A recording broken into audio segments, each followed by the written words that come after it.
I'm ready. What up? Let's get to it. So it's a lot of what should the Vikings do? Should they be good? Super Bowl or bust? How far should they get this season? So I got to give my opinion on this here round yonder, huh?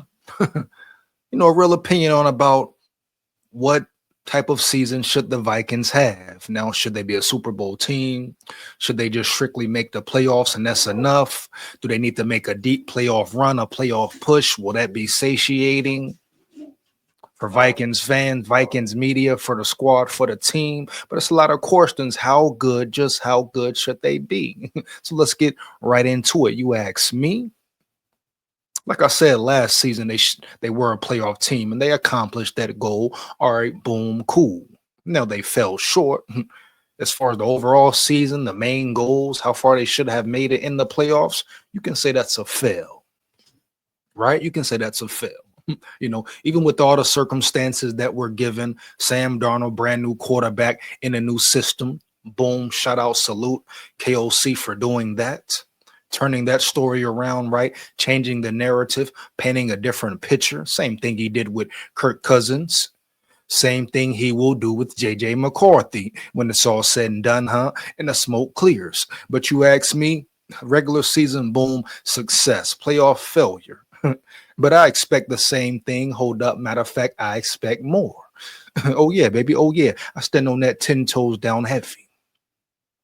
I've been saying I'm excited about the future of the Vikings. I'm excited about the trajectory they're headed in. But at the end of the day, it's about progress, heavy. Yes, they should make the playoffs. Yes, they're a better team than they were last year, just with the free agency pickups and moves alone.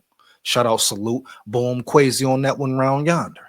But yeah, playoffs, but definitely make it out of the first round. Got to make it out of the first round this year. Ain't no ifs, ands, buts or about it, no way around it. If they want to be a great team, be the team they should be, year 4 of the regime, they should make a real playoff run, playoff push. I'm talking first round, divisional round, etc. NFC championship, hopefully Super Bowl. That's the main goal. Now, do they have to win a Super Bowl or it's all over or it's a fail season? No, I'm not saying that. Right? Do I think they're a Super Bowl caliber team? Hell to the yeah. Especially if all these rookies pan out, which I think they will. The Ty Feltons, the Kobe Kings, the list goes on. If these players contribute at a high level, majority of them, at least 3 or 4 in the dough, oh yeah, man, Super Bowl caliber. But I would be fine with them making a playoff run, a playoff push. Me personally, I expect more than just a first round win. I'm expecting a divisional round win as well. I think they have the potential to be a really good team. Matter of fact, a great team. And everything's coming together. Not just the talent, the roster, the players, but the cohesion, the chemistry, the years of being together. You expect it to all look smooth, baby, heavy. I said it last year in preseason. It just looked different. The chemistry looked different, right? The way the offense moved and produced looked different, man. It was just a certain type of vibe, a certain type of chemistry, of flow that they had. Now, inconsistency from the offense. Later in the season, the defense, but the defense can only hold you up and hold up so long. But I expect all that to change. I don't expect it to be no more, or they can't score in the second half, or they can't put a team away. We've seen that 2 years in a row, damn near 3. So when that's being said, I expect them to score in the second half, score in the third quarter, score touchdowns in the fourth quarter, help the defense out. It shouldn't be that much pressure on the defense at these games coming down the stretch. As an offense, you have to help your defense. You got to put them away. And guess what? I expect greatness from KOC, greatness from jjmccarthy, greatness from the tools, the weapons around him, Madison, Jefferson, Hawkinson, Jones, Mason, except the O-line. We can't forget about the O-line. The O-line alone solidifies them as a playoff team, playoff bound. Will Fries, Ryan Kelly, everybody's saying they should be a top 5 offensive line. How many years has it been since we've seen that?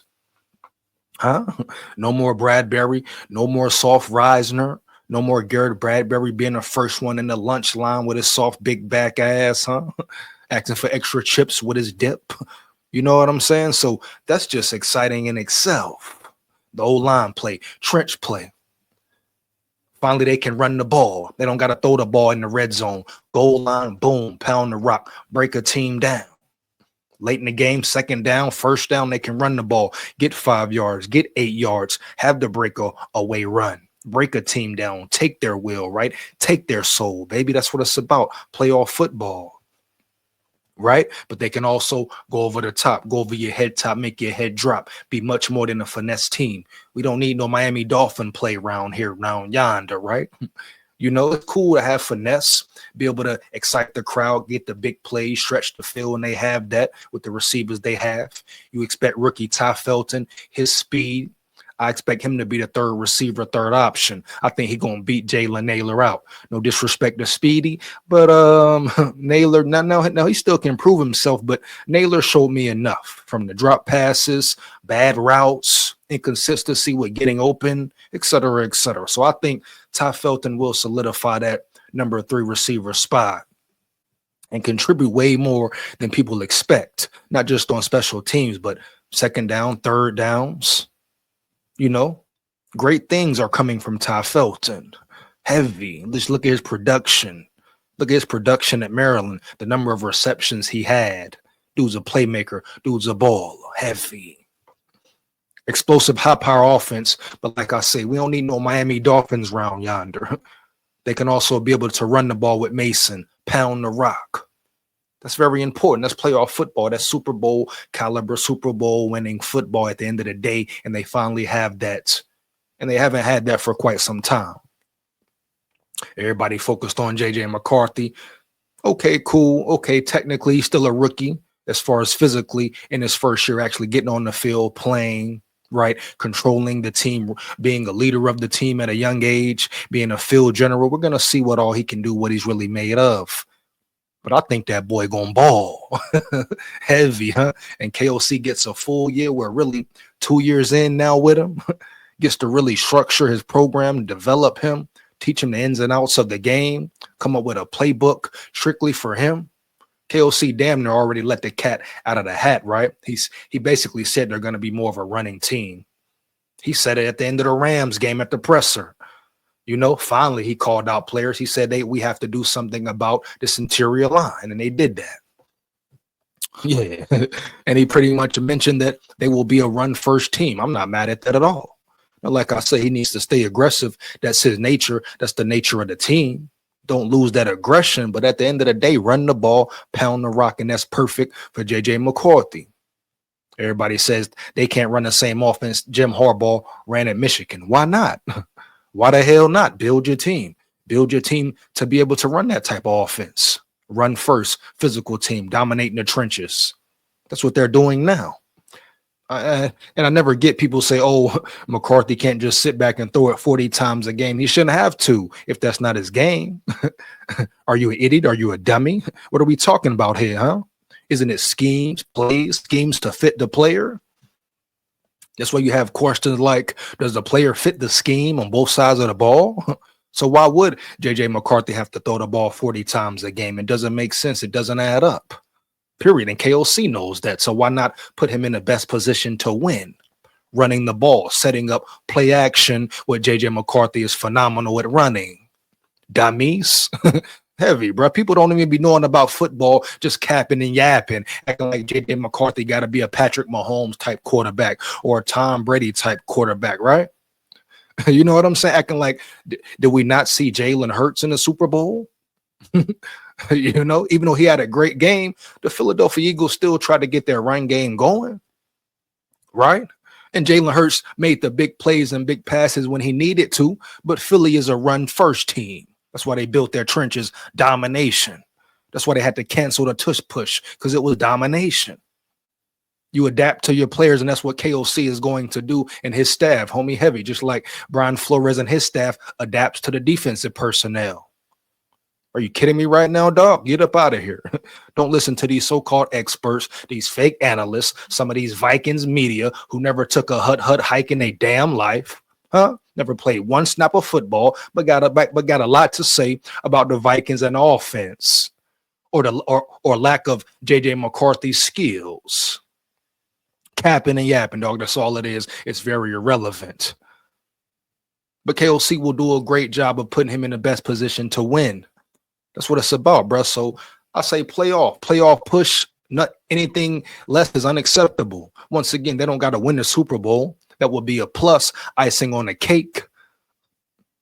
But playoff, man. Be a legitimate playoff team and get out the first round. 2 years, you made the playoffs. All right, cool, boom. Can you surpass to the next level now? Can you get over the hump? Once you win the first round, boom, focus on the second round, one game at a time. But I want to see a more physical team, a more turned up team, and a team who can really put a team away by running the football. A more consistent team is what I expect, huh? Especially on the offensive side of the ball, period. That's what it's about, homie. So that's what you can expect, what I think we should expect. We don't need to get unrealistic or be unfair to the squad. Yeah, everybody wants a Super Bowl. Yeah, everybody wants the Vikings to make history, baby. And it's coming. Oh, trust me, believe you me, it's coming heavy. They're going in the right direction. All the pieces, they're obtaining all the pieces they need. Slowly but surely. And they have the advantage right now because they have really built and attacked the trenches, most important part of a team. Right? Subtracting the coaching staff, we know how that goes. But the trenches, Jonathan Allen, Hargrave, some people say they're too old. Okay, let them talk, let them doubt, let them sleep. I don't care about the dude's age. He can still play at a high level. Both players, homie, both players. Now, I could understand if they were 32, washed up, garbage, just to fill the roster spot, right, dog?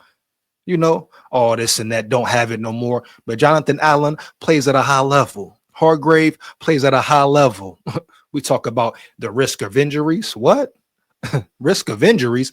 Every team has that problem, right? Potentially. It's the NFL. It's a violent sport. That's part of the game. That's why you build your roster, build your depth chart with guys who can fill in when their number is called, who can step up. Next man up mentality. That's what you preach. That's what you, as a coach, that's what you teach, man, as a coach, dog. Who's ready? Heavy, homie. That's on the coaching staff, the scouting staff, the GM Quasi. You know? Has he built a great depth chart? Period. I want to hear about the age of Allen or the age of Hargrave. Come on, bro. Everybody going to talk and say that because they just want to hate on the Vikings. They want to have a reason to hate on the Vikings. The cowherds, the nut riders. And as soon as the Vikings go on a win streak or if they start off 5-0, Cowherd going to be the first one riding nuts. That's all he do is ride nuts, heavy, big nuts. Here, period, dog. Soon as jjmccarthy start balling, having a good season, oh, here come Cowherd. Here come the so-called experts. Here come the analysts, the ESPN, the Stephen A. Smiths, the Dan Orlovskis, who love to disrespect the Vikings, but they right there when the Vikings doing good. We know it's part of the game. It's part of the process being a Vikings fan. It comes with the territory. You know, they hate, they love, they hate them. Period. Even if the Vikings win a Super Bowl, they're going to have something to say. Oh, this and that. Oh, the schedule wasn't tough. They had an easy route. Something they're going to come up with, correct? Come on, bro. We know the 411. We know the scoop. You dig me? You get my drift. But as far as expectations, I always say expect the unexpected with the Vikings, but it should be high expectation this year coming around. Playoffs, boom, that should be a done deal, a done data. No playoffs failure. No playoffs failure, dog. No way around it. Period. Year 4, all this talent on the roster, you talking about not being a playoff team, kill that noise. Not trying to hear none of that. None of that, bro. You hear me? But when you make the playoffs, get past the first round and make a run. Successful season, homie. That's the bottom line, bro. That's the bottom line. Let me know how you feel about the video, man. Do you agree or disagree? Fire them comments up. Feedback is much appreciated. What are your expectations for the Vikings? What is a winning season? What is a failing season? Let me know, bro. Like, comment, and subscribe, and hit that bell. Make sure you hit that bell, right? Takes less than 1 second. Big SKOL here. SKOL Vikes, win, lose, or draw. Heavy. And guess what? We run the North. Believe that. Yeah.